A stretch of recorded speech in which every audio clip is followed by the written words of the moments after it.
Capacitors are electronic components that store and release electrical energy. They're used to smooth out voltage fluctuations, filter out noise, and supply sudden bursts of power. There are many types of capacitors, but most have two electrical conductors separated by an electrical insulator.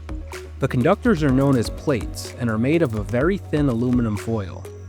The electrical insulator, or dielectric, varies. For example, a film capacitor contains a plastic film such as polyester or polypropylene. There's also aluminum electrolytic capacitors that contain a thin layer of aluminum oxide, an excellent electrical insulator. Ceramic capacitors with a multi-layer construction are especially popular today.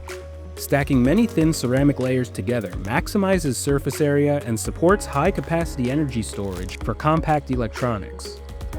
The thinness of the dielectric is important because it's related to capacitance, which measures the ability to store an electrical charge. By cutting the dielectric's thickness in half, the capacitance is effectively doubled.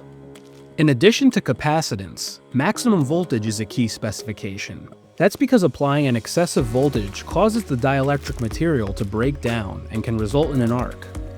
High heat causes aluminum electrolytic capacitors to wear out more quickly.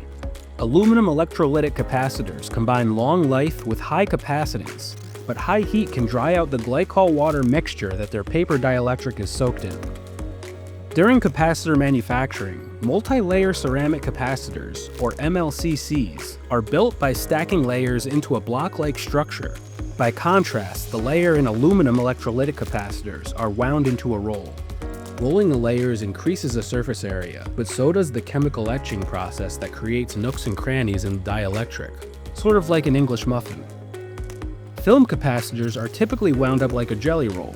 The plates can be made from aluminum foil or produced like a mylar balloon, where thin plastic is coated with metal. Capacitors come in a wide range of shapes, sizes, and capacitances, and they're a basic building block of electronic circuits today. At Z-Axis, our team helps customers design the right capacitor options into their boards, and source the components needed to bring their projects to life. To learn more, visit zaxis.net.